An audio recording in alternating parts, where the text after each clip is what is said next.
ഒറ്റപ്പാലം പാലപ്പുറത്ത് യുവാവിനെ ട്രെയിൻ തട്ടി മരിച്ച നിലയിൽ കണ്ടെത്തി. 41-കാരൻ SRK നഗർ താണിക്കപ്പടി വീട്ടിൽ നിഷാദാണ് മരിച്ചത്.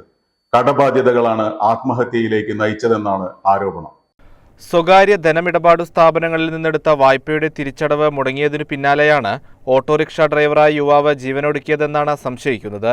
മൈക്രോ ഫിനാൻസുകാരുടെ സമ്മർദ്ദവും ഭീഷണിയും കാരണമെന്ന പരാതിയുമുണ്ട്.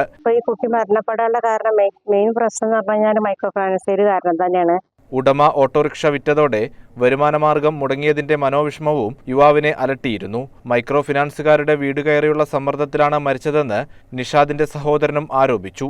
ജോലി നഷ്ടപ്പെട്ട സ്ഥിതിക്ക് അടവടക്കാൻ പറ്റാത്തത് കൊണ്ട് സ്റ്റേഷനിൽ പോയിട്ട് ഇളവുകൾ ചോദിച്ചതാണ്. പക്ഷെ അവര് കുറെ പേര് വീട്ടിൽ ഉമ്മർക്ക് വന്നിട്ട് ക്യാഷ് കിട്ടിയിട്ടേ പോകുള്ളൂ. 7 മണി വരെ 7:30 8 മണി വരെ ഒക്കെ വീട്ടിലിരിപ്പാണ്. കഴിഞ്ഞ ദിവസം രാത്രിയിലാണ് ട്രാക്കിൽ മൃതദേഹം കാണപ്പെട്ടത്. Shoranur medical trust Shoranur.